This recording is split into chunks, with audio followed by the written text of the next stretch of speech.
dream that never ends. The fighter in you brings out the fighter in me. Shake it off and take your corner, time for shout out. The fighter in you brings out. Hey, yo, welcome back, fight friends, to the Mighty Shadow Podcast. Chop City in the house. Ram Villardo, the Fighting Minister. How are you, sir? I'm doing well. Thank you for having me. Hey, we can barely see that background. Do you mind just like scooting out of the way real quick? There it is. There it is. Chop City. There it is. Chop Yeah, City. buddy. I did a different style today. I have see different that, man. backgrounds, right? So I'm like, well, I haven't used this one yet. Got to Looks get the good. red, yellow, and blue, the Looks representative good. Filipino colors. I figured. That was my guess. That was my guess. My main thing, got to rep Oh, the shirt. wearing Gotta rip out the shirt. yikes. Yikes. Sit down, everybody. I know that's the coolest shirt you've ever seen. Sit down. I even have the stickers. Oh, good, good. They gave me. I got more, man. Don't worry. I'm sure we'll meet up again soon. Oh, 100%. Right on. Well, listen, I appreciate you doing this, man. I know we've kind of circled this wagon a little bit. I know it's even been some time. Just to explain myself, because I feel bad. It's been a while. You know, running a gym, teaching 5 nights a week, and then all the one-to-ones, like, this is still a hobby. So I apologize for taking my time here, man. No worries. I know we've been circling this. All right, so let me tell you about you real quick from my point of view. So, I didn't really know who you were, and then eventually, what happened was online. I started seeing you there and there and there, and then in the ring, and then doing other things. I'm like, who is this guy? So I'm wondering if you can break down. First of all, I was thinking of this. Is it Etobicoke? Is that how it's pronounced? Etobicoke. Is that your home gym there? Like, 'cause again, like I said, I see you everywhere, man. What's your home gym? So my home gym is actually under the tutelage of my original coach when I first started in this game. His name is Kuyai Justin. And Okay. so he's the one that coaches me, coaches Basil. I'm technically Oh yeah. is the crew. I got my crew under Kuyai Justin. Nice. And so I've been with him for 13 years. I'm actually right now at Triumph, and Triumph is located in Scarborough. Okay. So even when I fought or in the last, a few events, it was always still Triumph because that's still my home no matter what. Gotcha. Etobicoke Martial Arts, that's still one of my other homes as well too. But crew Matt, used to train under crew Justin when we all used to be at a different gym called Undisputed. And so when he went off to open up his own gym, we already created that, camaraderie, that brotherhood. I And see. so, when he opened it up, I just started to help him there. And then obviously since, I continued on in my life, I ended up living and moving out of Scarborough. And so now I live in Bolton, Ontario, which is quite far from Etobicoke and Scarborough. And I Gotcha. also teach there at Bolton House of Muay Thai under crew Gianluca. So, those are the 3 gyms that I actually teach at weekly, meaning like I have classes, I have students and I have fighters under there. Okay. Home is still Triumph, but I still always represent everyone that's been supportive of me and has been part of that journey. So that's why whenever I post anything or I do anything, I always give honor and respect to everyone. So of course, Triumph, Etobicoke, Bolton House of Muay Thai, Box and Lift, Toronto Fight Shop, and of course, I'm always connected to Spartan Striking Academy, Yeah. even Mofa. So Yeah.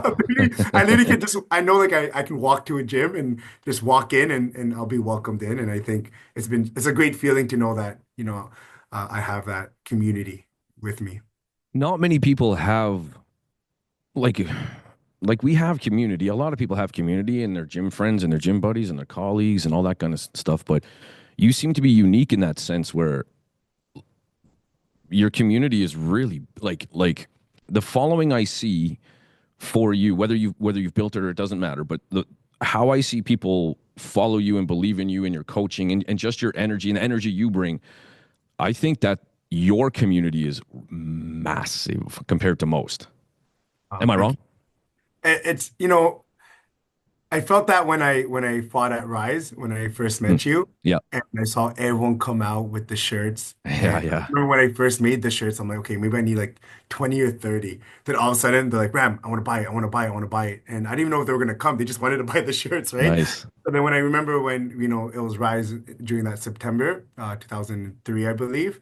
And I just looked outside and saw the sea of Chop City shirts and, also saw the love and people there. I was just like, whoa. And I realized, I'm like, what a community, that I have, that I'm being part of, and how beloved I feel from them. Because like in that space, like I had everyone. I had people from Triumph. I had people from Bolton. I had people from Etobicoke. I had my Yeah. friends from high school. I had I even had a lot of people that know I even had youth from the shelter come to watch me, and they were also watching online, so they actually heard you call my Nice. fight, and I was just like, whoa, right? And I think that's why for me, like when I returned to the ring, it was just because of that.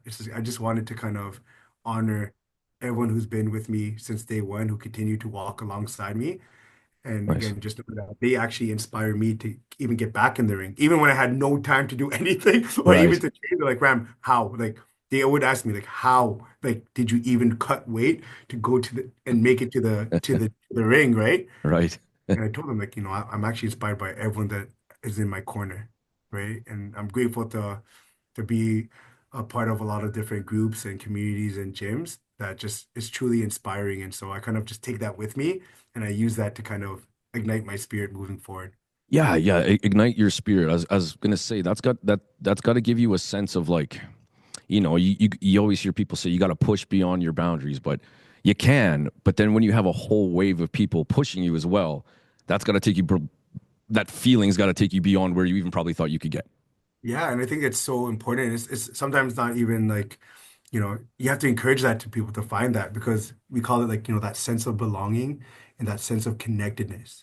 Mm, Those mm. two feelings and experiences are truly life-changing. And it really led to a lot of breakthrough in my life. To know that like even through like my own anxiety or those days where I was depressed, to still know that like, hey, I'm not alone, that I have Oh, people that hold on there, care Ram. for Hold me. on, buddy. Right. I lost you real quick. One sec here. Hold one sec. Tell you what, all of a sudden I can't hear you. Let's go to. Can you hear me? Yeah, I can hear you still. Yeah. Okay. Can you hear me? Yeah. Okay. Okay. We're good. Sweet. We're good. Hey, I'll tell you what, man. 7 minutes before we carry on here. I'm trying to get this to like a split screen. I have no idea how to do that, man. God damn it. New computers. One of the things I didn't think. Yeah. Not that I really care, but gallery immersive. I don't know what that means. Oh, up and down. How do we get it side to side? Yeah, there we go. Got it? Yes, Sweet. sir. Okay, again, I'm paranoid here, man. Let me double check. Okay. Everything's recording. 7 minutes. Okay. Okay, sorry, I just had a computer issue there, guys. Hey, I want to go back though, real quick. You used two words to describe what we need. Do you remember what they were? It was like a minute ago. A sense of belonging and a Yeah. sense of connectedness. Connectedness. Right, right. So, Right, to right. know. And I think those are the most important things to know that, like, of course, we all are going through our own things and we're all going through our own, challenges. But just to know that you can wake up and say, yes, I'm struggling and, I'm down today, but I'm not alone. That there's people out there that are rooting for me, that are cheering for me, that are in my corner, and they want me to succeed and they want me to keep fighting, right? And without even being able to hear it from anyone, just know and believe that with your whole heart is truly, truly something special. And I think that's what I try to, you know, pass on to my students and my fighters and even the youth that I serve at the homeless shelter. That even if they don't hear from me from like 2 weeks, that if they wake up and say, I need to talk to someone, they would be like, I can reach out to Ram, right? He's there to listen to me and support me, right? Powerful, man. So that's something that for me that, I got to experience myself. And I think that's what it's all about. That's what I love about martial arts, that now we're tasked to give back the same love, the same passion, the same lessons and learnings that change our lives in hopes that we can inspire other people to do the same.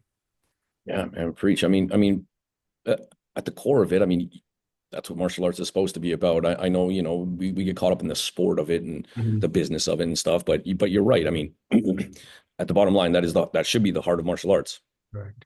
Correct. So already, man, I'm getting a sense of, well, obviously community and the helping others. where did this background come from? How did we lead to this point? Just my lived experience. I grew up in a tough neighborhood where, gang violence and drugs were a norm. In Uh, Ontario? in Ontario, Okay. yeah. And also where, you had to wear certain colors in my area. It was Okay. you had to kind of rep a certain group.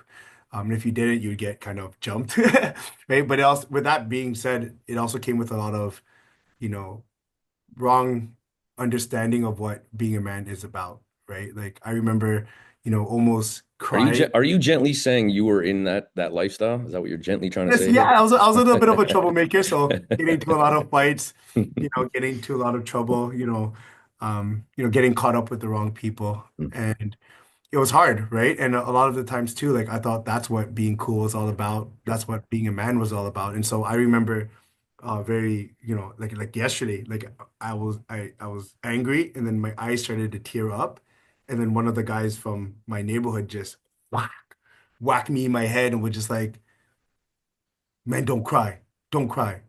Right? It's like, don't be Sure. a pussy, right? I'm Right. like, okay, right? And that stuck with me. And it was so hard for me to like learn what, you know, strength and vulnerability is all about, to learn what my feelings were all about, and all those things like that too, right? So that kind of got me to a lot of trouble because I was very angry. And if I could say anything, like one of my biggest challenges was my anger. Like I saw red every single time. So like Hmm. would look at me, I'd be cussing and it's hard because I'm always smiling now, but when I look back, I'm like, yo, I was an angry child. Yeah, but with that, man, you are buzzing with energy, right? Yeah, Like, yeah, I so, think that's I mean, it's good now, right? Like the crowd and you're hyped up, but I could definitely see how that would come out, man. You were a ball of energy. yeah, yeah, and it comes out, and that's the thing too. Is like I had to understand myself. Like, I couldn't just hold this all in. It had to Hmm. go somewhere. And of course, when I'm angry or when I was kind of frustrated, it would come out the wrong way. Sure. And that's why I'm so thankful and grateful for the art of Muay Thai and kickboxing, because 13 years ago, Justin from Triumph took me in under his wing, and he gave me a home to train. Never How did you asked me. find how did you find the Oh, gym? actually, I've been doing martial arts like my whole life. Like my dad is also like a guru, Okay, black okay. belt in multiple disciplines. Cool. And so he used to do a lot of Filipino martial arts. So you know the one with the arnis Yeah, and yeah, then you bet, you bet. so actually before I knew how to punch and kick, I knew how to stab someone. All right. So I would actually venture off with my dad and That's we a would great do sentence. yeah, yeah. We would do knife fighting seminars. Okay. So back in like 13 years ago, he took me to a gym called Undisputed, and I did a knife fighting seminar. So they got students from the gym, and they took off their shirts, and we had knives, and then obviously marked it with lipstick, Good. and then Okay, yeah. we try to like pretty much fight each other, right? Right. And so with that being said, like, I showed them what the knife fighting is all about. And that's the only thing I knew how to do. And for me, that's what I wanted to do because I was kind of, surviving the streets in a Right, sense. right, sure. But then when I was sitting there after, I saw Muay Thai demos, K1 demos, and I'm like, and they look like they were having fun. They're like banging each other, doing hard low kicks. And they Right. do the low kicks very, very well. And I was just like, Dad, can I do that? But it was hard because like my dad, we grew up in again a tough neighborhood. My dad was the only sole provider, the one that was working. And so like we couldn't afford membership. But he talked to the owners. And at that time it was Justin, who I'm with now, and also Archie Luz. And they just said, come, come. Shout out to Justin and Archie, man. Look at you today. And the rest is history. And they never asked for like anything, right? And of course, they knew that I had to like give it back somehow. So I remember like I'd mop the floors, and eventually they saw something in me in terms of teaching the art, and the rest was history. I just kept going, and I just found a passion for coaching and fighting and competing and just growing, and I just got addicted to it. And Nice. got to a point where like I kind of took that with me wherever I went. But at that same time too, like in my 20s, I was going through a lot of trouble, right? So, a lot of people, like I even tell like the youth, it's like, yeah, like I know what it's like to be sued. I know what it's like to face 10 years in prison. I know what it's like to have to go to a bail officer every Friday for years. I couldn't leave the country, Damn. right? And I'm like, but here I am today Yeah. Wow. because I had two things in my life that saved my life, which was actually my passion for martial arts, and also, my journey into like spiritual care, which is the psychotherapy that I'm doing now with the youth at the shelter. Keep that in And your so mind. I definitely want to get into that. these are the two that have now come together, and that's why they call me the fighting minister. I gotcha. Okay, that's cool, man. What a best nickname ever. Um, Yeah. hey, okay, so I'm curious. So I've had a few. First of all, very we're 121, 122 episodes in. Pretty common story. I was a bit of a troubled youth. I either changed my life or Muay Thai or martial arts changed my life. But the one thing I'm curious about was there a crossroads of like, I don't want this life, I'm going to do this, or was it a crossroads in I'm now doing Muay Thai, I'm also a little troubled, I got to make a decision, or did that lifestyle just fizzle away because you changed your focus? Yeah, just round by round, Yeah. right? Like I just had to know one thing that I had to acknowledge what my potential was, that I knew that this is not who I wanted to be. Mm. And whenever we were able to acknowledge that, like I had to acknowledge that, right? I'm like, this is not what I want. This is not who I am. And How then do the you next find how step, do you find that? I'm sorry to interrupt, but yeah. how does the common person find that in themselves? Where how do you do that? Do you is that about, I don't even know if that's a good question or like hard For to me, it answer. was the tragedy that I had to go through in my life. Yeah, Like, there trauma. was moments where, like, again, like I was sitting in the police station, in the cold room, and I'm like, this is not what I want to do, right? Yeah, yeah, I know. I And I'm get you. gonna I get you. and like, or even getting to fights in the street, and I'm, punching and kicking, and I'm like, I'm using the things that I've learned. I'm like, this doesn't feel good, right? And I had to acknowledge those things, like why? And I kept asking myself, right? And then when I started to realize, I'm like, this is not who I am. I had to ask myself, am I willing to accept it? And what did that mean, like in terms of acceptance? And with that being said, that's when I was able to really commit to it, right? And I think Okay. that's what I tell with anyone that I kind of support. It's like people say, "Oh, I want to fight." I'm like, that's a big commitment. And if you want to commit, you're gonna have to accept what you're gonna have to kind of embrace, right? But then you have to also acknowledge what exactly you have to do, right? Sure. Some people say like, I'm going to fight. Okay, I'm going to commit to it. I'm going to accept that I'm going to put in the hard work, but they haven't even acknowledged what that hard work means. Is it Right. the nutrition? Is it the dieting? Is it the counseling? Is it the Right. meditation? Is it the road work? Is it the Yeah, paddle? yeah. Is it the This, sparring? right. Whether you don't miss church ever in your life and you've been there every Sunday or you're a man of the streets, there's going to be sacrifice. There has to be Yeah. sacrifice. And I think those are the three things that I've learned in my own life is that importance, is that being able to commit to something in my life, I had to first ask myself, what I have to acknowledge what it's going to take. Then I have to ask myself, am I willing to accept it? And now am I willing to commit to it? And so How old are you at that point? I would say about 24. So, Okay. because 24 was the first year I decided, I was like sitting in the car with my dad, and I asked my dad. My dad is actually exactly like me. I'm exactly like my dad, I would Okay. say. Right. He's also a lifetime martial artist, and he's also an ordained deacon for the Catholic Church. So he Okay. does the spiritual and he does the martial arts as well. So you've been But I just growing had up to that find way. it, yeah, and I just had to find it my own way. Yeah. Right? Yeah. And I remember asking my dad, I'm like, Dad, like when you're at the hospital, do you just pray and give the Eucharist? And he was just like, no, son. And he told me about these encounters with the patients, right, that really moved him. And seeing my dad so vulnerable and emotional, I was like, whoa, because you can do that to my dad, because my dad, I was scared of my dad growing Sure. up, right? Sure. And Sure. so I was like, is that something I can do? And so he's like, I don't know. There's only one way to find out. So at the age of 24, I was actually accepted into Scarborough Hospital as like the youngest chaplain, which is like a placement. But I walked in there at 24, visiting the sick, the dying, and Beautiful. just asking if they would just wanted to talk. And then it just went from there. And so, from 24, I would say that was like my pivotal moment. And then it got again when I was like 27, when shit started hitting the fan from my past. Sure. And I almost like gave up on everything. And Yeah. it even came to a point where I even tried, using Muay Thai as a way to like even hurt myself through the weight cuts that we usually do, Mhm. right? So Yikes. Yikes. When so I'd like to talk about the other side. So I don't know. Would you consider, are you religious, spiritual? Is it both? I'm both. Yeah. Where do you Yeah. fall there? Okay. Okay. It goes hand in hand, right? Of Yeah, course, there are people who acknowledge that like they can be spiritual and not religious, and sure. vice versa. For me, I I I, I am religious and I'm also spiritual, And right? is that a lot of that to do with the upbringing? I'm assuming. Yeah, yeah. Like my dad, like my family is Catholic, and so we always knew going to church every Sunday and all that stuff too, right? Yeah. But I think what's different about like my family that I'm thankful for is that eventually they got to a point where they allowed me to choose to go to church. They allowed me to choose to discover, what my faith is all about and how that, you know, and how that kind of shapes me, right? Because of course, like when I'm like t teenager and younger, they're like, you have to go, You're no forced. choice, Right. no matter what. I'm like, damn it, I don't want to go. I'm Right. not even gonna listen anyways. But they're teaching me something, right? But now it's like now, of course, I'm an adult and now I'm a father of two, and now it's just like everything now just being able to just jump into everything and just explore everything. So, faith is very important to me because that's where, again, that's where I found a lot of purpose. That's where I found a lot of meaning, right? So we talk about like on one hand in community, the importance of finding a sense of belonging and connectedness. At the other hand, we need to find a sense of belonging, oh no, a sense of purpose and meaning. And so that's what I had to like be able to commit to in my life. Like, what was my purpose?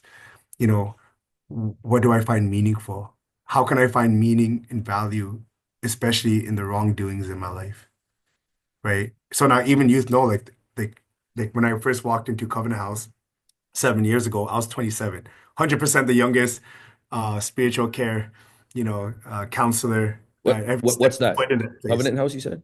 Yeah, Covenant House. So Covenant House is actually Canada's largest homeless shelter for at-risk youth experiencing homelessness. Beauty. I directly wanted to get right into it, man. Yeah. Off you go. Yeah, I and wanted this is survivors this of was my sex next topic. trafficking. So there's Covenant House is international. There's one Covenant House in Vancouver, I think Okay. Alaska, I think, and obviously Toronto is the biggest one. And so my role there as the pastoral and spiritual care advisor is really just to focus on the spiritual healing and the spiritual growth of our youth, right? So pretty much think of like counseling, but I integrate a lot of spirituality. And so a lot of what I'm focused on is, fostering healing and fostering strength in our youth, right? And what's a little bit different about me is that I encourage them to lean into their spiritual, respective faith traditions or spirituality to find, peace, to find hope, to find strength, and also to find meaning, to be able to say, why am I going through all this, right? Do Is that I is that what's missing?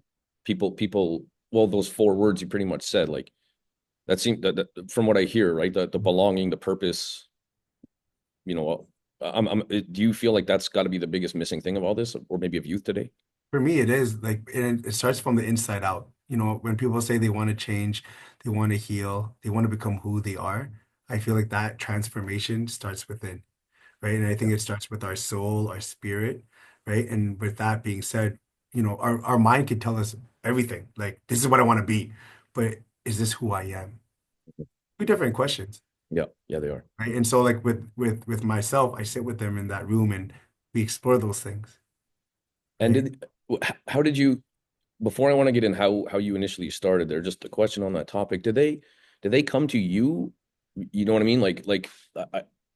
Is it hard? Is it hard to, are these kids resistant? They're obviously traumatized. They're going through hard times. Are they coming to you to seek this out? Are you trying to, encourage them as a colleague, as a support system first? Like, how difficult is it to work with people in that youth in that situation? Yeah, it's hard because there's that presumption that every youth that are there has suffered tremendously. Right. They are in a place of hurt, brokenness, and if anything, trust has been broken. Good That's a safe call. Yes. assumption, right? But especially Yes. for youth from 16 to 24, if they're there, there's some trust that has been broken. Hmm. So I have to be very mindful of that.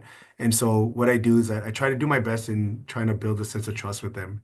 And so, because when they meet with me, it has to be all voluntary. So like they're not forced to meet with me. They have to be like, I want to meet with Ram. I want to, book an appointment. Beauty. I have a booking app. So they have to go on the booking app. They have to schedule their appointments. They have to tell me, are we meeting on Zoom? Are we meeting in person? Are we going for a walk and talk? Are we meeting in my office? So I try to But that accountability regardless, what for you're them. saying is they're voluntarily coming to you vulnerable. Hmm. Okay, that's a good start. And I think that's for me, like I have to make sure that I'm always, you know, being that light and to a point where like wherever I am at Covenant House, whether it's at the living room or in the streets or online, like I hope that I can be someone that they feel like they can talk to, right? And so they get a little bit curious because you know a lot of them think like, oh, someone in my position is is a priest or a monk or or someone like someone very religious and like Right. out there, right? And it's interesting because they're like, wait, you? Like, I would walk into I walked into a house that kind of supports our survivors of sex trafficking.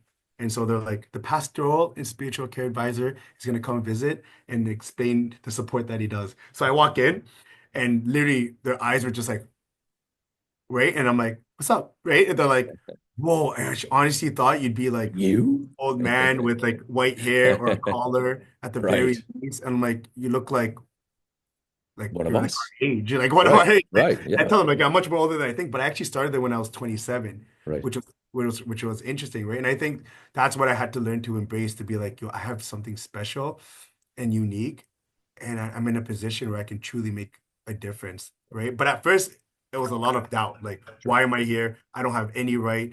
I used to be a troublemaker. Who would trust me, right? So all those things I had to work through, and that led to a lot of growth because, you know, yeah. But I think a lot of the experiences that I had at Coven House really gave me a lot of affirmation and validation on my purpose and my calling, and I find meaning in everything. So youth know, like, I was a troublemaker, or they know that, like, after I go to the gym, sometimes I go to the sometimes I'm done work, I'll go to the gym and start sparring, right? Right. Right. And I'll roast them too, and they roast me too, right? They know I'm literally just Ram, Yeah. right? And I think it's been working so far. I'd say. Seems like it. That's what Instagram tells me. Yeah. How did you choose to go there? Like, At to the Kona House. Yeah. Actually, at first, when I was 24, like as I mentioned, I went to the hospital. I thought the hospital setting was where I was gonna go because hospital pays a lot, right? Sure. Like Sure. I want to be a psycho-spiritual therapist at a hospital, bank, bank, bank, right? Yeah. Yeah. So when I was doing my placement at the hospital, they told me, okay, well, Ram, if you want to continue on this, you have to go to the College of Psychotherapy and you also have to get your master's degree. And I'm like, shit, I hate Right. school. Right? And so it was crazy. And then so like I went to go do my first master's degree in religious education at U of T. And I wrote an essay about kind of my upbringing. And so the placement supervisor called me out one day. They're like, "Hey Ram, can I talk to you after class?" I'm like, "Sure." I'm like, "That's weird." I'm like, did I get caught Uh-oh. plagiarizing or something?" Yeah. Yeah. And they're like, "Where are you going for your placement?" I'm like, "Oh, hospital, hospital." Like two birds, one stone. They're like, "I think you should go to Covenant House." Huh. Right? And I knew what Covenant House was because like I had friends that went there. My own flesh and blood has gone there. You know what I Gotcha. mean? So like Yeah. I know Covenant House so well. Like I would be on the streets and I'd be like, "Yo, I'm gonna go home." I'm like, "Where you going?" And like, "Oh, I'm not going home. I'm going to Covey." I'm like, "You're sleeping at Covey?" Right? And so Hmm. like I always knew about Covenant House, right? Okay. And of course they're also Catholic in their roots, right? So they're big in the church. So yeah, it was like I ended up there, and he encouraged me to really take that opportunity, and that's where my whole life changed too, because I met my spiritual mother. Her name is Maria, and she was the one that really took me under her wing in terms of my spiritual kind of journey, and really, really, really, really unlocked so much of me that I never knew existed. And without her, I honestly could say I would not be here today. Like because Right. as I mentioned, when I was 27, I was her student and I was going through the hardest point of my life. I was at that time I got arrested. I was facing some years in prison, possibly. There was civil charges. I wasn't doing well mentally. And I remember trying to fight at provincials and I would cut 30 pounds. I was trying to cut 30 pounds in 1 week just to like, hurt myself, which I never Gotcha. acknowledged till recently. Hmm. You know what I mean? And at one point, I felt a lot of, doubt and shame. And I was a student at Covenant House. And I'm like, why would any youth want to talk to me? And so one day I wrote a letter and I pretty much said I was going to quit Covenant House and I was going to drop out of my master's program. And so she walks me into a room and we usually have end of day supervision. And she sits me down and she says, Ram, I'm here for you. And she just held this silence. In my head, I'm like, yo, talk, talk. Right? But she Right. just held. And You knew honestly, exactly what she was talking about. I cried for like, I don't know how long I was in that room, but I cried like I never cried before.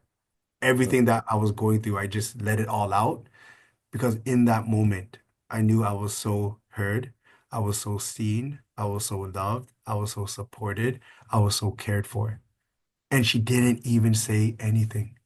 And so I walked out of that room with the letter still in my hand, and I said, "This is what I want to do for others."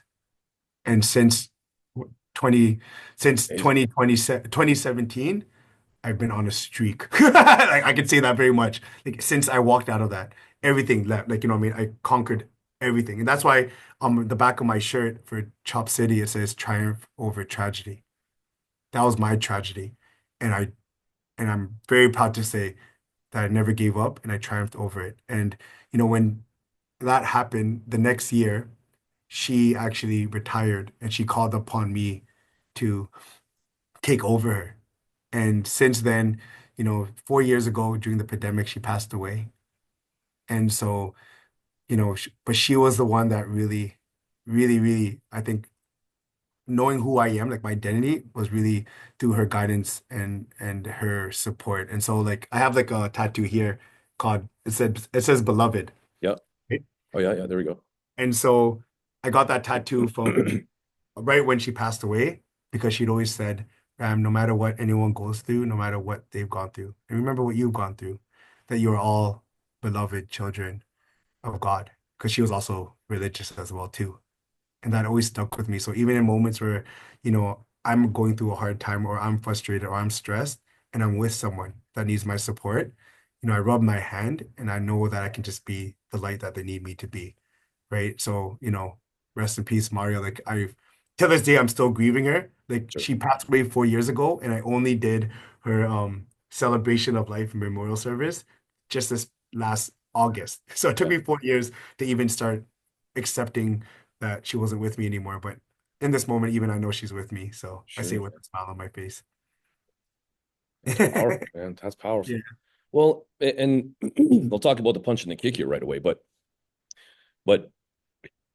that's interesting because I feel relaxed. I feel calm talking to you. But I've also seen the other side of you get absolutely wild in the ring. Yeah, yeah, So, yeah. um, so man, that's a great experience story. I don't know how you explain it, but that's deep, man. I really appreciate you sharing that. Thanks. Thank you. Thank you.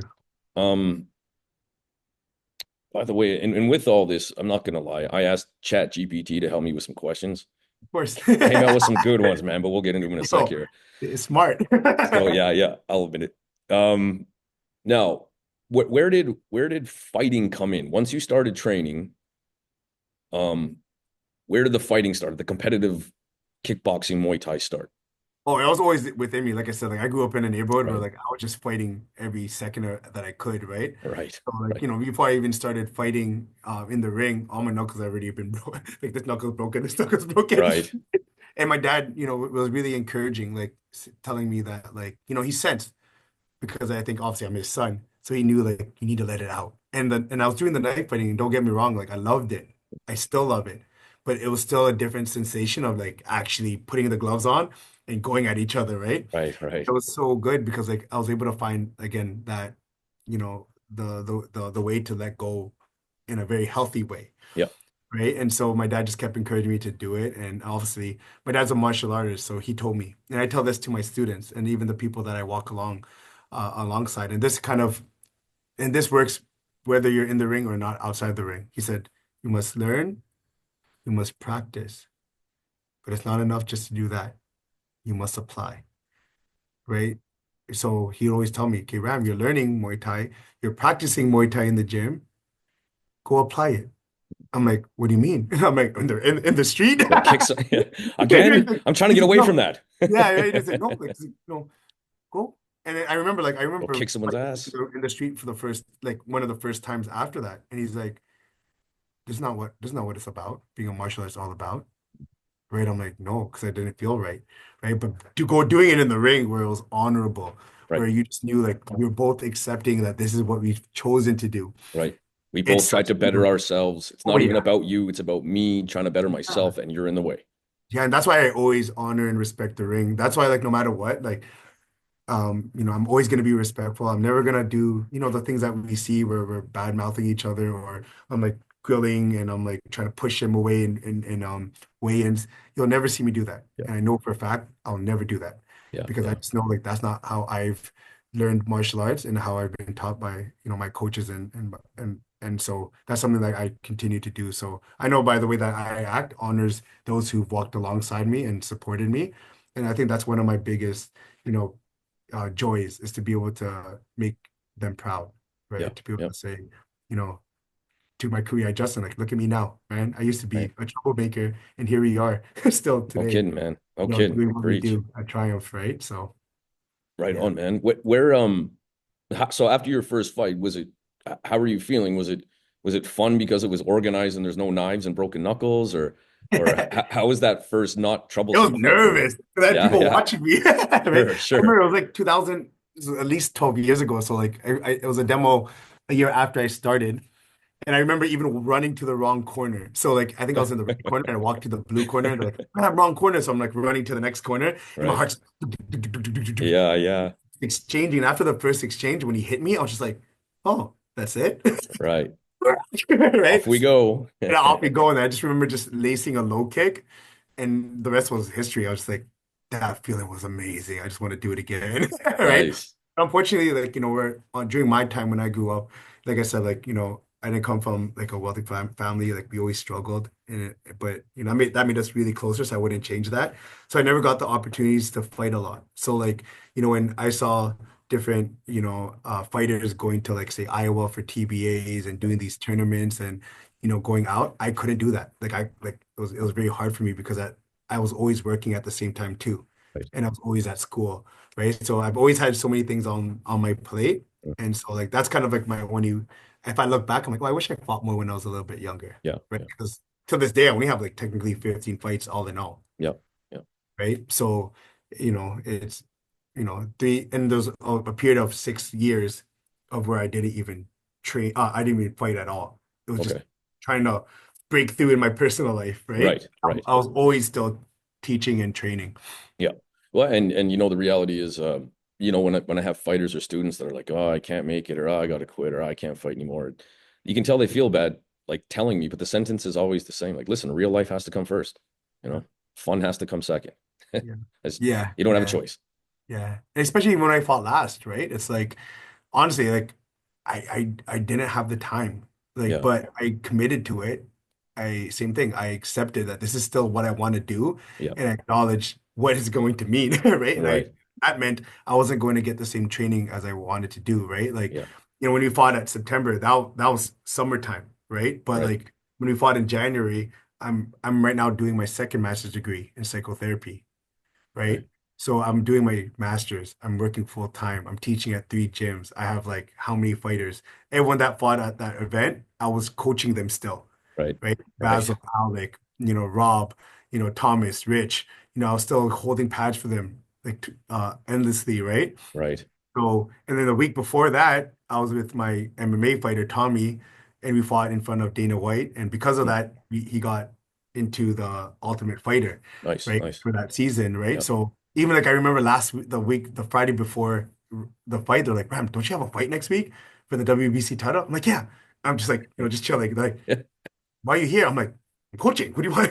Right? It's right, like, have you been training? I'm like, I'm gonna make weight. Right. right, And I right, think that was like my biggest, like, I think if anything, like, that's where, like, even I was looking at like pictures of, whoa, I was like a little bit different, but, but at the end of the day, I was like, the reason why I actually took that fight was like everything, what it meant.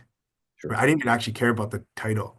Like, all I knew was that I was gonna fight alongside my little brothers. Like, I got to fight alongside Basil, Alec. Alec, I was his reading buddy, right? oh yeah, okay. Grade one.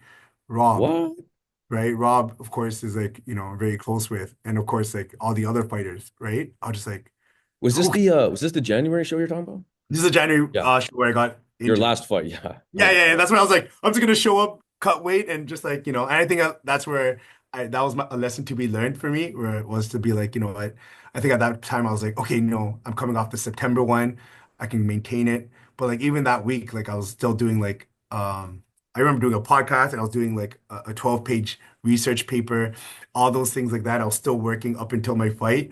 Mm. And but at that point, I was already like I said, I accepted it. I'm like, whatever happens, happens. And so that's why I'm at peace with it, no matter what. Sure, sure. And I'm happy because like I like to look back and be like, man, I got to do that. You know what I mean? I got to do that with my guys as a Right, coach. right. You know what I mean? Everybody So where everybody cares about win loss, but when you're just like I'm just happy to be part of this, man. Like, to be this is part what we of it. love. Yeah. Yeah, I wish I fought first, like I think by the time I fought was like 1 o'clock. I'm like, yo, I'm a Oh dad yeah. of two, you know what I mean? Like Yep, yep. I nine was tired. o'clock, my body starts to do this. Yeah, You know what I mean? So I'm like, only the dads will understand. Like 9 o'clock, exactly. I was 10 o'clock, just bro. gonna say that. And I'm like 1 o'clock. I'm like, we're still not going. I'm like, yo. And the Yeah. same thing too is like I had to watch all their fights. And that was so obviously emotionally So yeah, draining. you're having the ups and downs. Yeah, and they were like telling me, don't watch the fights. I'm like, the reason why I fought is to fight with them, and I'm gonna watch it, Yeah. How right? could So you I not? knew exactly what I was doing, like, and I think I suffered the consequences for that. So, so Sure, that's why I'm kind sure. of at peace with it. So, Well, and so let's talk about your title fight, man. Like, so for me, this is I don't mean to make it sound bad, but yeah, dude, that was the coolest 1990s like foot sweep I've ever bro, seen the with my whole eyes. thing. And not only did it work, it really It worked. really broke my neck. You see my leg go like, Oh, I was 6 feet away, man. I was horrified. yeah, yeah. Shout out to Luther, like, good guy. Like, and I remember when he went down, I was like, where did he go? And then all of a sudden, Yeah. I'm like, no. Well, and so I'm still kind of confused. Is that actually illegal? Like, I guess your Um, hands touch the mats. You can't do that. Yeah, because then you're considered down. Like, so say for Right. example, like say you hit me with a body shot, and then I drop to my knees and I put my hand down, you're Yeah. gonna get an 8 count, right? So like honestly, like even when it happened, I remember what I was thinking. I got hit. I'm like, damn, that sucked. And when I got up, I was like, oh, I lost. Like it's my first loss. I haven't lost before, right? That was your last fight was your last first loss?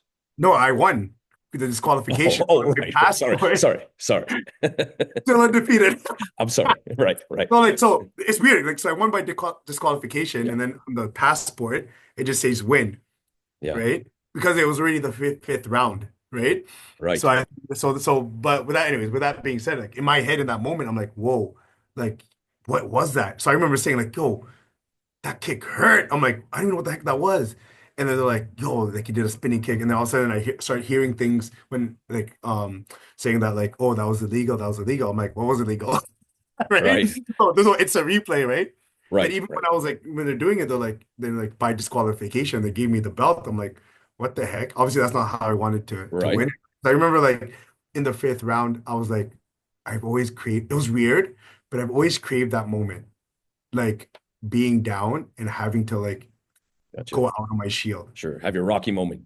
Yeah, even my dad came up to me after. He's like, "See, you got what you asked." Because I kept asking that. I'm like, and he's like, I want one of those moments." Because I never got an 8 count before. Like like, and so like all those things like that. I'm like fifth round. I'm like, let's go. Right, this is what I wanted. This is me, right? And Right. so I threw the first head kick, and then the moment like I was about to throw the second one, boom! He takes my leg out, and I'm like, yo, that was sick. So It was, man. I'm I sorry. didn't, I'm I took sorry. I'm nothing sorry you got from it. hurt, but like, I know, and I kept watching the replay. My leg was right, but like honestly, like it was so good and so effective. Like even to these days, like sometimes like it just no. my leg just gives out. Like it's never been the same since. Okay. I know. So what happened? Yeah, like What was honestly, your like I reason? got so busy, like I that like I got the MRI and I skipped the MRI appointment and I never Risk. booked it again. That's actually my fault. Ram. Yeah, yeah, but it was Did you? like for me, it's like for example, like the last two fights right before I have a this one I got an MRI and it was a diagnosed labrum tear, Hmm.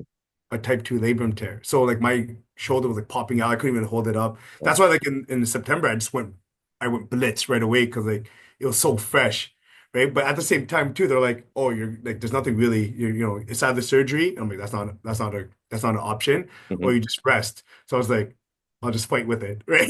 So Jeez. same thing with that. So I'm like now it's like if I'm still capable of walking.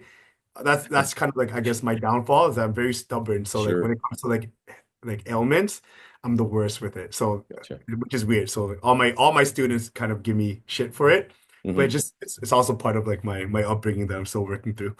I got you. I got you. I actually don't know what's going on, but let me tell you though, I'll be walking one day and I'll just be or like Really? up, and then all of a sudden like my leg would just feel weak and I can't even like get out of bed. And so like I always have like my cane just handy in the garage if I ever need it. Go get that looked at. Yeah, My I know. goodness. My goodness. Yeah, But man. oh That, man, well no, time. that He said he practiced it for the fight. really Yeah, so I was like, you did sick what you timing. practiced. But in my head, I was just like, listen, like all due respect, I'm like, your coach has been, in the game longer than I could even remember. And Right, right. I would have said, okay, if you can do it without touching the floor, then yeah. But it's K1 rules and under Waco, like everyone has a different, Sure. the organization are all different, right? So Yeah. Even I was like, Sanchai gets the finger wag when he does his cartwell kick, right? Like you can't yeah, yeah, yeah, yeah, can't put your yeah. hands on Yeah. the mats. Yeah, exactly. Right. Yeah. So, but it is what it is. It's a good memory. And I Sure. love that. Even the after, I think my favorite part was actually after the fight, talking with you actually, because Man, like that's when I was able to like really show myself how mm, much I've grown. right. Because like, in that moment, I would have been so pissed because you heard the crowd. The crowd was like, It was getting "Yo, a little rowdy. yo," it was like Chop City versus whatever his band is, right? Yeah, yeah, And they were like I aching at each other. And I remember I'm like, yo, I have youth watching from the shelter. right. I have people here that, look up to me. And so, of course, Luther had every right to be angry. Everyone had the right to be frustrated. And I'm like, let me talk my shit, right? And I think that's where it really solidified to me that, man, I've come a long way. Bro, that Right? that room only calmed down because of you. Yeah. And I was a little worried because the whole, I'm like, you always think of like Joe Rogan. I can't remember who he interviewed after a knockout, but it was like, okay, we don't do that anymore. And Yeah. you're injured. And I was like, I don't know if this is a good idea, but even the promoter grabbed the microphone before I could talk to him. He was like, hey man, I need to address this real quick. Yeah. And it kind of brought it down, but it kept coming back up. I could Yeah. feel it. I could feel the tension. It wasn't until you humbly grabbed the mic and just talked about the situation itself. Like you did that. I'm not sure if you realize. Well, I'm sure you do, but it was you. Yeah, I just wanted to remind them like this is for me, this is my therapy, this is my passion, this is my joy, right? And nothing was gonna take me from that moment. And that took a lot of, again, grounding, right? And I attribute that to like again, like my sense of purpose and meaning. Right. And I You think could have that went the other way and kicked it I off, could have man. gone the other way. I would have been like, get him. Like I remember like even Yeah. all my boys, that were watching, they're like, yo, we were like talking to each other, like it was about to go down. We were barking at each other. And I'm Mhm. like, I respect like, that touches me in a sense where I'm like, you guys are defensive over me, right? But at the same time, I'm like, it's okay. It's okay. And it's Yeah. understandable. You know what I mean? Like it's understandable but I'm okay. And we got it done. And end of the day, the belt's still Undefeated. the belt's still at triumph, and I'm still undefeated. That's But it. like I said, like of course, like if I could, I would, and I would have given him like a rematch right away. But obviously, Gonna be a while. it's gonna be a little bit of a while, right? Yeah. But in most cases, that's kind of like the last thing in my mind right now, Yeah. right? Good I'm on you. always down. Like I said, like I can show up to fight without no training camp, and I'll still do it. But I wouldn't do that anymore because I've learned my lesson from For it sure. now. So Yeah. Yeah. And yeah, of course, no shade thrown at Luther or his camp. Just listen, it wasn't legal and he paid the that's what, yeah. consequence for it, but it was awesome. Cool Yeah, move. and I still give him the props. Like even if it was legal, I would have said the same thing. Good job. That was a good kick. It was Unbelievable. Yeah. it was illegal. That was still a dope kick. So so Yeah, nothing. man. And me and Luther talked after, and it was a good conversation. Like we had a man-to-man talk. We respected each other. And at the end of the day, we acknowledged that it was us two in the ring, Right. and with that, it's just all respect and love and Yeah. honor, right? So I've been following him. I've been a fan of him. I've been wishing him luck and all Nice. this success. And he's since then went off into Is that like pro right? MMA. Oh, You know, really? he's now I think three pro fights in or something. I could be Oh, wrong. Now he's 2-1, and after even my fight, he fought again in kickboxing. So he's fought maybe like 8 times probably since we last busy fought. man. Yeah, so and like I said, like I still follow him to this day, and I respect him. So and I respect the camp nonetheless. So it's all love. It's always all love, right? So always there's always the misunderstandings that happen here and there, Sure. but it's never enough to like take away that pillar off me where I'll be disrespectful, right? Yeah, yeah, for sure. Yeah, good on you, man. That's how I'm trying to handle things in my life. It's hard when you're a competitive coach, you know, things got to be Yeah, done your way. yeah, But yeah, that's how I'm trying to do things in my life as well. Now let's talk about your September fight real quick. I don't remember who your opponent was, and listen, it can happen on any night to anybody, but yeah, um, I guess what I'm trying to say, and I had to do that first just so I don't sound like a jerk, but dude, you could have thrown a punch between your legs, around your back, any direction, and it landed. yeah, yeah. Where at that point at all, were you like, did somebody pay this guy to get in front of my hands? Like you know, I don't mean disrespect, but dude, you didn't miss. Every time you hit him with like through a hand, it landed. Were you? What was that feeling like? What were you thinking during that moment? I was on it in that day. Like I said, like that was a training camp and a half. Like I worked hard, By and I the way, mean, that place is so loud. That's a great place for a fight I card, love man. that place. What is I it? love Owl boxing? Red Owl. Red Owl, That's a dude. great because it reminds me of like demos when we all just be in a gym and everyone just like circle the ring. And it Loud. was so hot. I remember it was like a sauna, but I'm like, yo, this is what it's all about. Like I'm Yeah, man. walking through the crowd. I'm like, these are my people. Obviously, he was from like I think Nova Scotia or something. So Okay. he had no one, unfortunately. Right. Right. So like I remember him like, walking in versus when I walked in, right? And I'm like, yo, I gotta show out, right? And of course, it was good. It was a good training camp. I was just ignited. And like I said, like I was like the summer was spent so well. I had so much momentum. And yeah, that one, everything was slow motion for me in that day. I remember like it was 2 rounds, I think. And Yeah. just remember like every time he hits me, I'm gonna hit him with four.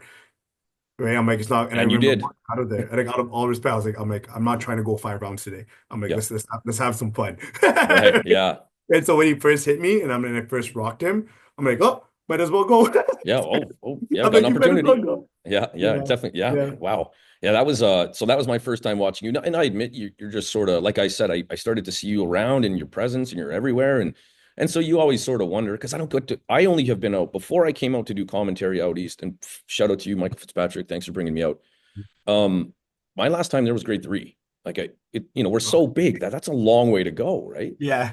Um, so of course you always wonder, like, okay, I see the fighting minister. Let's see if there's any hype. And then rah, and you're like, oh, yep, this time Instagram is true what it tells me. Yeah. Yeah, man, that Especially I was remember when I was downstairs, they're like, Chop City, Chop yeah, City, man. Chop That was City. And awesome. that was like, I'll never forget that. Like that's something where I look back and I'm happy that I did that, right? Yeah, And so and that's that was actually supposed to be my retirement fight. I was supposed to be done. oh yeah, okay. I was What supposed brought to you be back? done. Same thing, just like again, another opportunity to fight alongside like everyone now. Like for example, like I fought that was my first time fighting with Basil, but this one was like everyone like I've been training with, right? And Rob obviously was a big factor. Alec was a big factor, and then obviously I grew such a strong brotherhood with Rich Fam in the last 2 3 I'm a big years. fan of Rich. I like Rich. Yeah, that me and him like every week we're always together like no matter what, right? Which is Nice. great. And me and him like we go off each other so well that it works. We call ourselves the ninja and the ram, right? Nice. And Thomas I've known since he was like what 14 or 16. Okay. So I was like, yo, I got to do this, right? But it was, I did it just because I wanted to be part of that memory, Right. and it was good. It was good. You It know what's felt funny? good. You know what's funny, man, is although the way you've explained it through this whole podcast, it makes complete sense. But almost every other time you hear about people fighting and whatever, they always say the opposite. Don't do it for others. It's not for others. You have to do it for you. And you haven't said that once today. Mhm. Um, and there's no point to it, but I just find that amazing. Like if somebody was like, oh, I got all these people now, they're fighting beside me, and I'd be like, don't fucking worry about them. This is they can't help you in there. Yeah. But when you hear how you explain it, that's not true at all. Yeah. They're Because with you in there. yeah. Yeah. Like I always say, like I recognize and you know, I'm never alone. You know what I mean? I'm not alone in this. And when I step into the ring, yes, I'm alone in the ring, but I'm not alone. Like I know there's the people that I trust the most in my corner, that have Right. my family, that have my friends, that have like all the people that I've been like supporting and who I've also been like, walking alongside throughout my years, right? Again, that sense of belonging and that connectedness Right. never makes me feel alone. So everything that I do, it's always meaningful in the sense where I hope that it's in connection to someone. Nice. Right. Yeah, So man, that's even if great. I know like I'm fighting for myself, like I want to get, see, I still want to fight and still win and get the belt. End of the day, in my head, I'm still like, I hope this inspires someone. I hope that, it is an example, a further testimony of what hard work is all about and sacrifice and commitment is, right? So I'm always like digging a lot more deeper. And I think that's a kind of like my psychotherapy, spiritual care background. I'm always trying to delve deeper into why I want to do things. Yeah. Right. And if it doesn't mean a lot to me, then I'm not going to do it. So like I don't, so what I always ask myself, like, what do I value? And then the decisions that I make are towards that value. And then I have like my moral compass and all those things that are tended towards there, right? But like if I say, for example, like if I want to fight, I value it just because I right now at this point, if I were to fight, I just value just fighting, right? Yeah. Yeah. Getting in For the sure. ring. And so then I look back, I'm like, okay, then I have to this time, take a step back from coaching, take a step back from teaching. I'm like, I value that a lot more right now than my value of just going into the ring, Sure. right? Sure. Yeah. And Yeah. or seeing Basil, continue on and Rob continue on. I'm like, okay, right? Because now I already have that experience, right? Yeah. Everything for me is I'm always like kind of reflecting. Like, is this what I want? Is this who I am? Is this what I want to continue to do? And so everything is always it always has direction, and that's what I try to do. And I try to impart that to like, my fighters. And it's important because there's a rhythm in between the two sides, right? You take a win, you take a loss, Yeah. right? I'm telling you, you can't get attached to the wins and you can't, get stuck in the losses. But they You have to, do. but they do. They do. And I think that's what it is. Like what people forget is that there's a rhythm that connects both wins and losses back to your journey. Right. Yeah. Yeah. Meaning You're right. you look at your wins and you see the successes and you're like, yes, that was an affirmation that I am going the right direction, that I am growing, right? That I have, achieved something, Yeah. but I'm not going to get attached to that because the road continues. Right. Right. And then, Think long term. Don't be so short sighted. exactly. Now I suffered a loss, but you know what? What did I learn? Why did I lose? Yeah. What can I take from this? And then again, back to your journey to Yeah. continue to move forward. So whether you have your wins and your losses, they're all connected into your journey and they all have its own meaning. So for me, for someone to look back and say, you know what, Ram, that loss that I was so stuck on before, man, I'm so grateful for that loss now. Yeah. Yeah. That's breakthrough. And those are so important for fighters to go through those things. Yeah. For And sure. that's why, like, a lot of the fighters that I work with, and that's why I work with such a small group, is because they know, like, yes, I'm going to hold pads for them. I know I'm good at pad holding. You work with a small group? Pardon me? Yeah. The fighters, right? But like they know that like it also comes with like me. Like it comes with me checking in on them, Mm. me being able to be present to them knowing that if there's anything outside of the fighting that they need to talk to me about, they know that they have that access, Do you right? have a hard time balancing that with family life? Um, it's I've been doing better. Like of course, like when you first It's when you so give easy to birth, get pulled into it, right? you get pulled into it, right? But like I have like my big, like I said, it's a partnership with me and my wife that she understands my passion, she understands my drive, and but she knows that end of the day also too, what's the biggest thing for me is my legacy and then also my kids. And so like, we always work together and I would say the word is collaborate. And Sure. I think in any type of partnership, in order to collaborate, you have to be able to communicate, Without a right? doubt. Yep. And some people say like, oh, like we're not working together. And I'm like, so like talk to me about like how you guys talk, right? And you can Yeah. kind of sense it, right? And so like she knows, like for example, like as much as I am present in terms of the training, in most cases, like I don't go out to a lot of events to corner.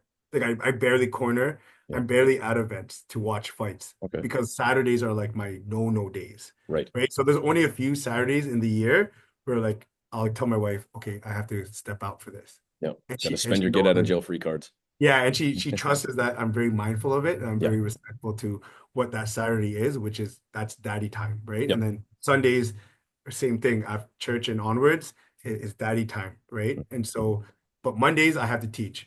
Tuesdays I have to teach after work, right? Wednesday, Thursdays I work like 10 hours at the shelter, then I do PTs after. Then Yep. Fridays I'm at the shelter, we do a Covenant House program, and then I'm also doing teaching at Triumph, right? So it's like my whole day, every day is packed.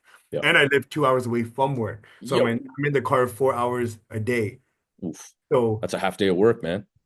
it's tough. It's like don't and I'm doing my second master's degree, right? And so like Holy. this, I'm like I have to do my readings or I have to work. I don't like to read. And I honestly probably won't read. So but then I have to do like my essays and all that stuff. And it's psychotherapy, so like I can't really slack off because in those sessions we break off into groups. I have to jump into like a therapist role or client Gotcha. role, and so everything has to be on point. And so like it's a lot. It's a lot, but Most like. people, everybody else says there's 24 hours in a day. Ram says there's 28. Yeah, I know. I take it. I find a way. That's the thing. I had all that even when I was fighting, Right. and I still found a way. How am I gonna cut weight? How am I gonna train? So what I had to do during that time, because all that stuff was still remained the same, Yeah. that I had to train at like 11 o'clock at night or 5 in the Yeah. morning Got your black or belt in in my time break. management. Oh yeah. So I'd be at the shelter. I'd have like 2 or 3 appointments back to back. On my hour, they would see me strip down, go for a 10-kilometer run, walk back, look for the next youth that I have to meet. Yeah. Yeah. Jeez, man. Hey, right down to the second almost, eh? Yeah, Yeah. yeah, Well, hey, yeah. you want the lifestyle you got, that's a, sacrifice, right? Yeah, That's that's how it's what got it to is. get done. And they see it too. They're like, like when I came back from my injury because I was off for like a week after, they're like, man, it's like you're always here and you're always there, and you still found a way to get in the ring, right? And I'm like, it wasn't easy, right? But it's what I wanted to do. It's what I wanted to commit to. And same Yeah. thing. And I try to show that now, right? It's like I remember when I first walked into Covenant House and I remember feeling a lot of that doubt, like this is not I shouldn't be here. Right. Like everyone would look at me like Ram, like I used to get into trouble. Man, Right. that guy doesn't know anything, right? And Yeah. then I remember walking in and what happened was that I ended up running into a youth that knew who I was, right? And so he Right. met with me in my office and he was just like, I knew, like he looked at me like he knew me. I looked at him like I seen him around, right? But he kept asking me these questions like who are you? Like how did you start this? Or how are you the pastoral and spiritual care advisor? You know what I mean? They were just so he was confused, but there was a reason why. And so like long story short, he was asking me what block I was from. And at that time, I'm always gauging and I'm like, I don't really want to disclose a lot of things about me, but I was like, Right. you know what? I'll tell him, right? I think this is an opportunity for me that I can kind of, build a sense of trust. So I Right. told him what block I was from. And he was like, "You from the block?" And I'm like, "Yeah." And he's like, they start asking me questions about the block. Like, where do you get the weed? What's the tunnel? You know what I mean? What's this and what's that? Like, and who are who are the OGs, Right. right? And I knew Huh. them all, right? And so he's like, that's where I'm from. And I'm like, and then, so like, because of that, like, we started to talk. And long story short, he ran away from home, from the block, because his technically he was getting into the drug dealing and he didn't want to do it anymore, right? Good. And so it was hard because his family was involved in it too. So, long story short, I supported him into it. And when it was time for him to leave, he came into my room and he said, Ram, if you can make it out, I can make it out. And this was Nice. 7 years ago. And during the pandemic, I had the opportunity to meet with him again. So this was like 4 years after. And since then, he has his own stable housing. He's pursuing his degree in college, right? A diploma in college, right? And he also found a spiritual tradition that he attends to every week, Good. right? Right on. I'm like, and I remember looking at him and saying, "Look at you now." And Amazing, eh? I didn't even have to say why, or he didn't even have to ask me, "What do you mean by that?" He just knew. Right. Right. He knew like where we both came from, and he knew where he was starting, like that day where he chose like this is not what I want to do. But I Yeah. said it's going to be hard, but if you commit to it, I Just think you keep can do shedding it, that skin. right? And so these are the moments where like I I hold very very close to my heart because the work that I do is not easy. Like it's hard. Like I have to go I to believe it. therapy once a month because like for 7 years like I've been supporting so many youth. Now it's to a point where a lot of the youth that I support that I've had support have passed away. I bet. Whether it's through suicide, um, overdose, or gun violence. Like just to give you a little bit of context, and I even share this to the staff when they first start because this is the real shit. Right. Like like in the first 2 years at Covenant House, I did 7 memorial services. So I'm the guy that does the memorial services, right? So since the pandemic, 33, right? In So the we have like a oh my wall of God. doves in the sanctuary, which is kind of like the spiritual room. Hmm. Imagine just putting another 33 doves with names of youth who have passed away too soon, right? And It's now heavy, man. some of That's them, heavy. most of the staff have obviously walked with some of them, and I've walked alongside some of them too, where I'll be talking to them, even on Zoom like this through the pandemic, and then the next week I'm like, yo, he didn't show up for his session. Then I found out that he overdosed. Hmm. And so that's why a lot of people ask me like what this is about. Obviously jokingly, I'm like, this is for me to bring you to God when I throw the elbow, Yeah. right? But this is actually like my wall of doves. So Hmm. like this is what I mean. Like it's hard to do things like just for the sake of myself in a sense. Sure. I carry so much with me. That's my grief. That's the names of the youth we've lost too soon. All them. I carry it with them with me in a way that I That's gotta hope weigh on that you huge, man. hard. But the thing is, like, I can't numb myself and I can't ignore it and I can't try to not feel this way. So Hmm. even in these moments when I'm talking about it, like I feel it, like this is what I've chosen. This is the life that I chose. And Hmm. it's a lifelong commitment. Like, I talked to some of the parents and they messaged me, they're like, Ram, you know, it really means a lot for me to know that you carry my son's name with you. Like Hmm. can I share that with them? Like every Friday, which is today, I have a ritual for the last 7 years. I have a list of the names of youth who passed away that we know of, and I actually read it all out in prayer.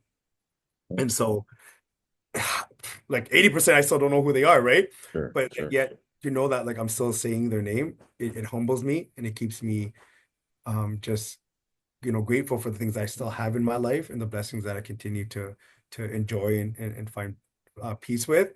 But it reminds me that I have to keep going. I have to keep going. And so Well, like it's hard. if we all can just take a little piece of that, even our lives would improve massively. Just a little piece to start. You know what I mean? Like you Yeah. just said, like that would be wow, dude, that's heavy, man. Like there's some things you can't fix. Like I even tell them like with fights, like it's like you lose a Yeah. big fight that you wanted to win so bad, you sacrifice so much, Might get right? a And like 1990s foot sweep to the knee. yeah, exactly. You can't fix it, but Mm. the challenge is how you're going to carry it with you in a way that enables you to be even better. So yes, yeah, like one of my hardest things was actually accepting that belt. Like I I've only put it on my shoulder once, still to this day. Only Sure. because Kirian asked me to take a picture with it, Right. right? But in most cases, like I just left it there because I still have trouble accepting, like, man, I won this belt from disqualification. I didn't, damn. And I was actually like in that fifth I round, know. like I needed to win that round. I needed to knock him out, right? I needed to Gotcha. finish it, right? And So I there's some didn't. things to come to term with about that round and the title and that fight Exactly. that have nothing Exactly. to do with Luther. No, and I think for me now it's like, okay, but I can't fix it. But how can I carry that with me? And Mhm. so like that's how I feel like I've been working towards is even in those moments, even where I feel like, damn it, I'm just like, it is what it is. But now, like, how can I use even this story to still be able to inspire someone? Carry it with me. Everybody wants to let it go and forget it. No, I'll carry it. You gotta Yeah, let go. man. There's a spiritual, Sure. practice of letting go. You have to let, but there is a part of it, like what is to let go and what is to carry. Yeah. You know what I Yeah. mean? Like so, like for example, when I lose someone in my life, it's like a death. It's like yes, I have to let go of sometimes the reality that they are not here, but Sure. I don't have to let go of the memories. Right. I don't have to let go of the light. I don't have to let go of how I've changed and how I've become so much better because of that person. And so I'm going to carry that with me, knowing that it's going to be painful, but it's Right. going to make me so much better, Right. right? And Yeah, so you don't have to hide from the emotions that you're feeling from it. Just exactly, carry yeah. it with you. You Yeah. have to carry it with you. And so you'll know, like, okay, I'm frustrated. I have to let go of the frustration, but doesn't mean I have to let go of the fact that I'm grieving. No, I have to embrace the grieving. Right. You Right. know what I mean? Right. So a lot of the work that I do is like grief and loss. So I do support a lot of, people from all ages when it comes to grief and loss. I even do workshops on grief and loss, which is crazy because in my head I'm like, me? So it's funny, like when I do these workshops, they're like, this guy that does like Muay Thai punch kicks people and elbows, and he's also doing grief work. And they're like, and Yeah. my was like, yeah, Yeah. you're Yeah. good as mine. Yeah, it was opposite ends of the coin there, opposite ends of the Yeah, I spectrum. know. I know. Yeah. You know what you were talking about earlier as well, like the things you do and stuff and for me and not a martial arts instructor, it's got to be a leadership. There's lots of martial arts instructors who are not leaders, but leadership for me is broken down into like don't listen to me, watch me. And I Yeah. don't even have to say that. It's leadership is don't listen, just watch. Like I'm gonna go do it. Just watch. Like just watch me. Mhm. And and and that, in my opinion, is how you get the following in anything really. Like, and leaders never have to say, don't listen to me, watch me. They just go, you know, There's- they just yeah. go, and that leadership is there. They're walking into vulnerability. They got no idea. We'll figure it out when we get there, but let's go. And and clearly I see that leadership. I hear that leadership in you, right? Like it doesn't have to be anything specific. It's that's just what leaders do. Clearly a natural born leader. I think, yeah, and for me too, is like leadership. I call it like virtuous leadership, which is kind of tied into like spirituality, but leadership has to be virtuous, right? And it has to be tied in with the virtues of what being a leader is all about, Yeah, right? And that comes with like being prudent and, being able to know, what's right and wrong, be able to stay humble through it all, and also to know that, through your leadership that you will be inspiring and impacting lives, right? Just by you being a leader, right? right. Just And I watch me. think you just watch me. That's what it is, right? And I think there's something so special about that. And it's also hard too, right? Because you're like, damn, people are always like watching me, right? Right. And then when you screw up, Ram did it. Yeah, but it's also it's like, yeah, I screwed up. And then that's the thing too, is like that humility comes like, That's right. damn, I'm not perfect. Right. And I Yep. do get like, oh man, like I think that's why I like when I corner Basil, like I get so angry sometimes, right? And but it's also to a point where it's like, I'm still growing, I'm still learning how to even be in a corner with someone, Yeah. right? Because I'm so like I'm like, yeah, this is my guy, he's gonna go, right? Yeah, man. That And so energy like comes out. everything is just, everything is such a learning opportunity, and I find so much, it's I'm blessed to know that I can kind of experience these things because, like I said, like I know I've seen what hardship and suffering is all about. You know what I mean? Yeah. Yeah. And because I work in that field, Right. right? And so I In, always like, in depth than 99.9% of people will even Mhm. realize. Yeah. I Yeah. always told like I think when we speak about leadership, like I would say like six core, six core components of a good leader or a good coach or a good, guide, right? Is the ability to, guide someone, the ability to, nurture someone, to empower someone, and to help them in their and help them in sustaining and also reconciling, right? And those things are so important because those will ultimately all lead to like healing and growth, right? And so like that's why I even ask like, some of my fighters like, how are you doing? Right. You know what I mean? Like if you're going through a breakup, if you're going through a loss, if you're going through a suffering that is technically not connected in a sense to your training, it is still connected to you. And Right. thus it will impact your training. It'll impact your fight. And you can think you're hiding it, but trainers know. If they've been with you around, they know. Yeah, oh, they know me, dude. And they'll look at me, they're like, damn it. And I'm like, It- we'll talk after. It's okay. But right now, we need to focus on training. But after, let's check in. So yeah. like a lot of like my fighters, like sometimes they just schedule something with me where like we just go out to eat Yep. and we just talk. Yep.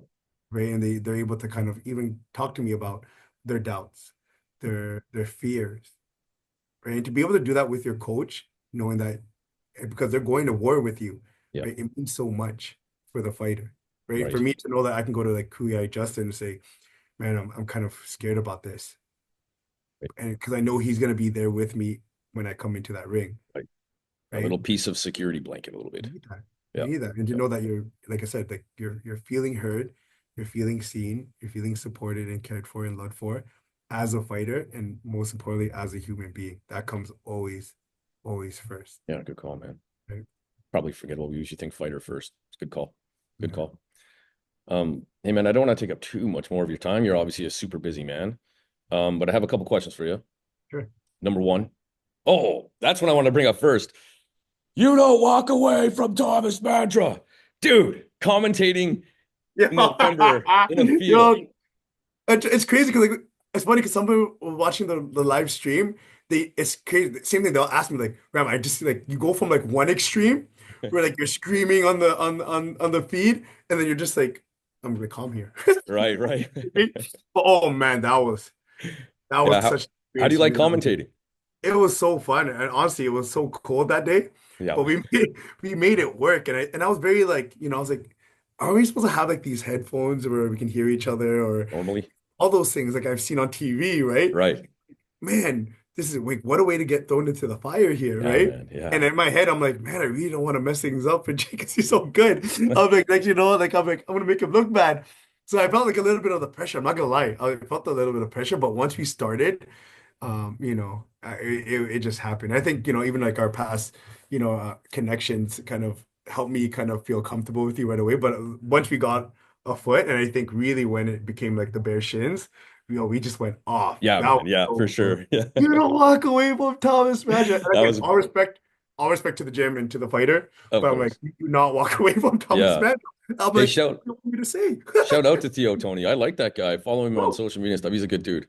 like if I had his skin, like it was like elastic. Like he was getting laced with elbows, and he wasn't even like, and he Knee was to the smiling, head and everything, man. everything. He was smiling. He had joy in his face. Like this is Yeah, what yeah.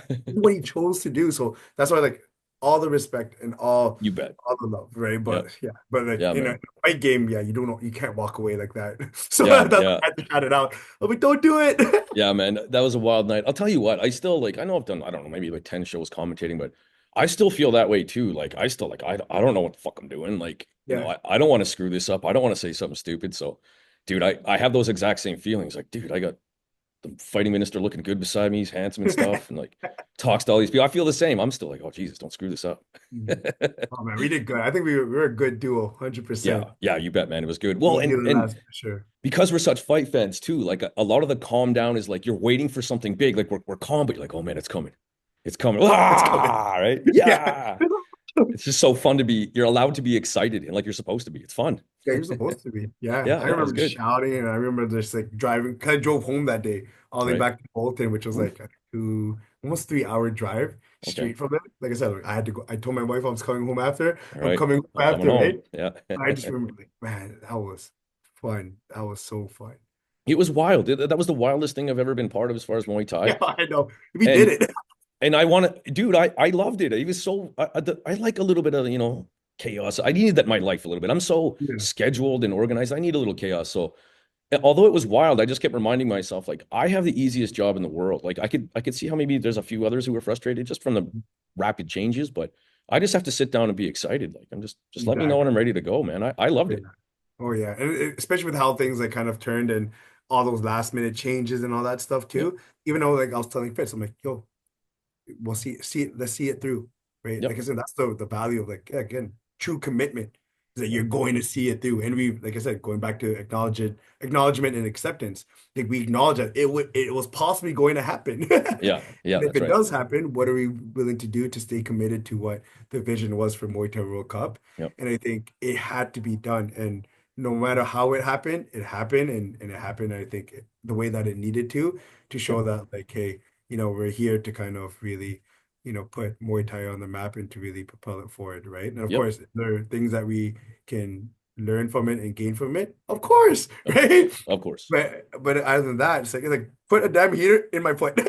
Yeah, exactly. Eh? Like You, that. That's a oh, personal oh request. yeah. I was I was trying not to show it, but I don't want people to think I'm nervous. Not that I don't know why I even care, but when I was Yeah, interviewing Paul Martin at the end, I could see myself the visibly, shaking. and I'm like, I'm not nervous. I'm just really cold. Yeah, yeah, yeah, Ooh. yeah. Can't wait to do it again. That was fun. And you That know was what's funny? I mentioned this a few podcasts, well, quite a few ago. Like, if you were driving down that road, you'd go, "Oh, a wedding. That's cute." Not yeah. realizing there's championship fights happening online, and dude, they were great. They were awesome fights. You walk into that tent like, what the heck? And, oh, so good. They Great made it work. fights, And man. definitely, like, all the respect to all the fighters because they showed up. And Yeah. obviously, it wasn't easy. It was a big change for them, but Yep. I think like what they were also thinking too is like, they put in the work and they're gonna get it done, right? And I think it would have Yeah. been an injustice for them not to be able to fight and put on a show and put all the hard work into Right. practice, right? So Well, and sure that you could have a political fight, that the alphabet fight, ABC's mad at LMNOP, whatever. But yeah, I thought Thomas Manager just said it simple and best, and he wrote after that fight, like, if this is how professional Muay Thai has to happen, sign me up. Like, that's it. Fine. yeah. Next one, let's go. But by the way, outside of Jake, as far as I can recall, at 147 pounds, I think he's the best fighter in Canada. At 147. But he's starting back his camp next week, and Yep. as people have seen, like he won the number one contender match for the world championship with Freedom. And so in Yep. April, Yep. he'll be fighting for the Freedom title, his first professional world title. Nice. And Good man. so, oh man, we're so excited to Yeah. see how far. But yeah, like you said, like he's just so good. He's just Yeah, so man. good. Big fan. Even when I Big fan. spar him, when I was sparring him for that camp, I'm like sparring him, Eddie. I'm just like, man, I'm like, I just bite my mouth guard. I'm just like, God bless. I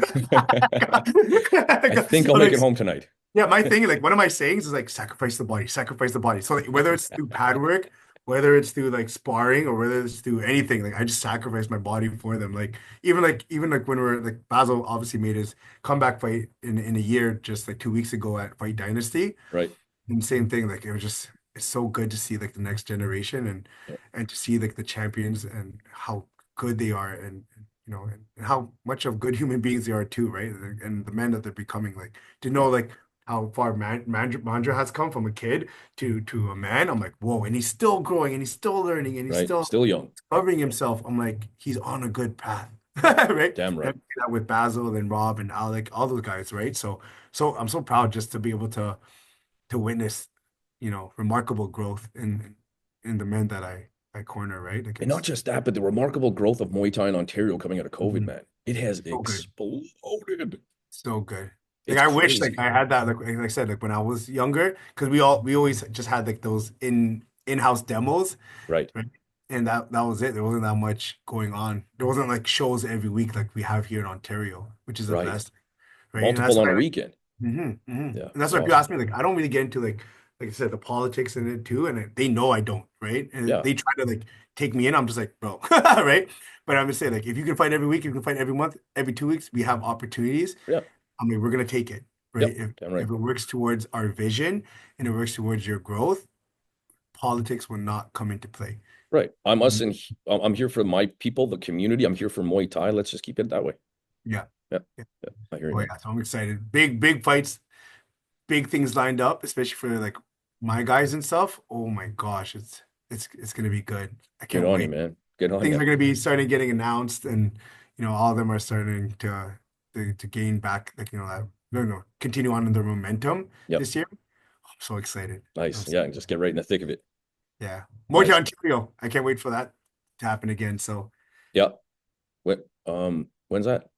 I don't know. Oh, okay. I know they're obviously planning the one in April first, right? Yeah, right. April. Right. But Right. it makes sense, right, Kirian and Mike, that obviously the Ontario would be next.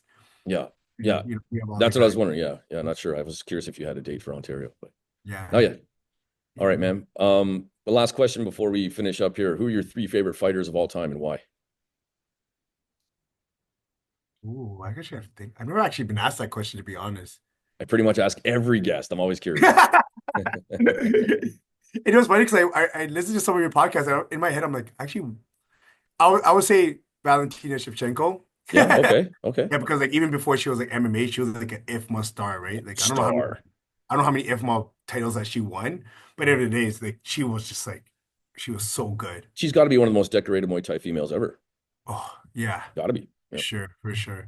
And I Respect. also say Buakaw because that's how I kind of started Muay Thai. Okay. Because someone told me that I look like okay, like I get really, really dark in the summer because I never Yeah. wear sunscreen.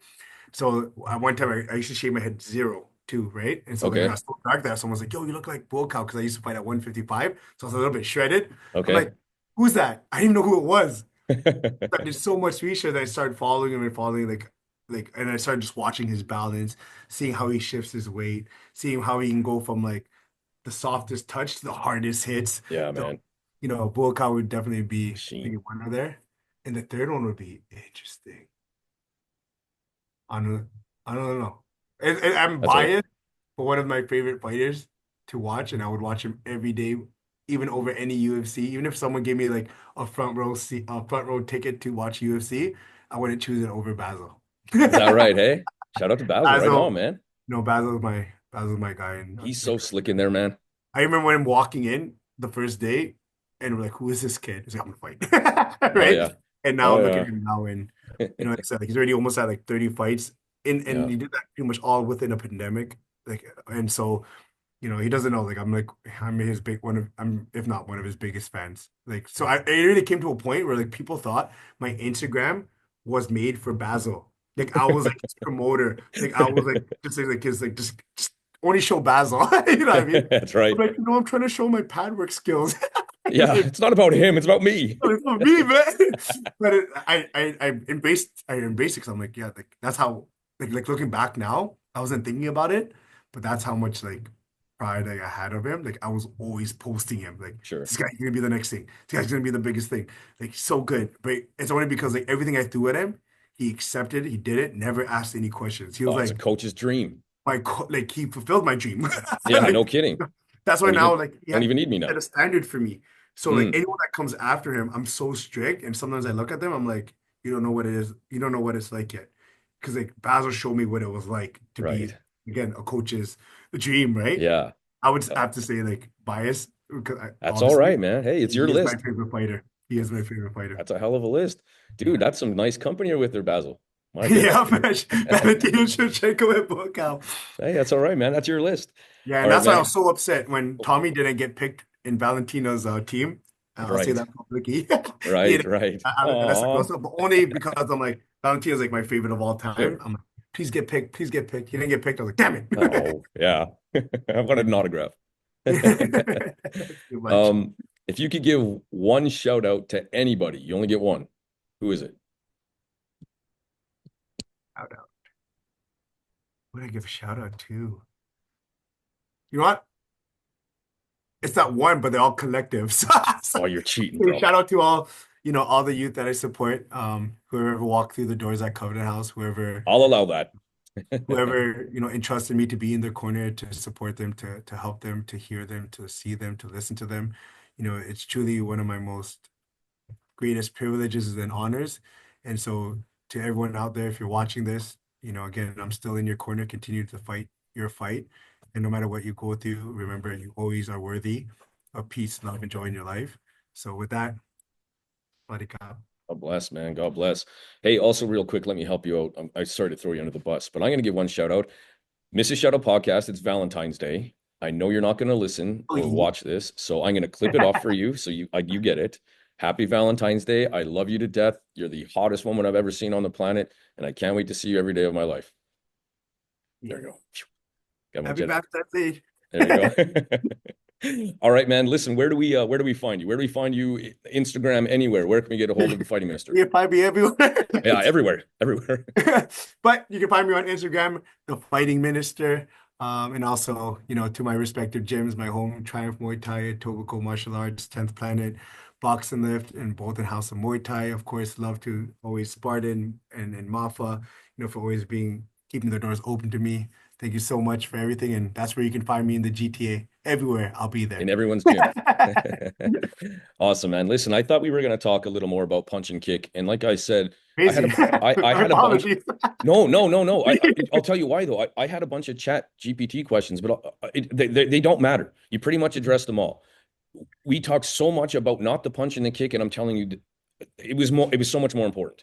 If we just talked about that left hook and that guy over there, everything you said would not have been there. And I'm telling you, this podcast will affect my day. I think what you do is I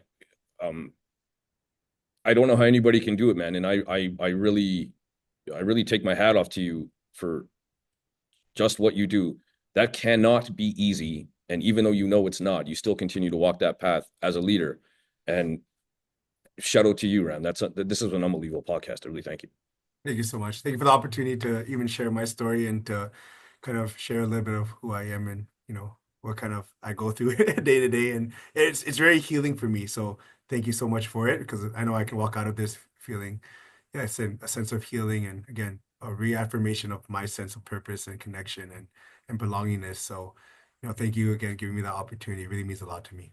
Hey, you bet, man. Anytime. And legit, like, we can do it again. It doesn't have to be an hour. It can be 10 minutes after a fight or one of your guys wins. Sure. You don't walk away from Thomas Pedro. Walk away without Sandra. I love that line. I love that line. Yeah. All right, man. Listen, enjoy your long weekend. Thank you so much. I really appreciate the time, and I guarantee we'll talk soon. You too. Take All care. right, man. Thank you, sir. I Listen to you and appreciate your it. family. Bye bye. You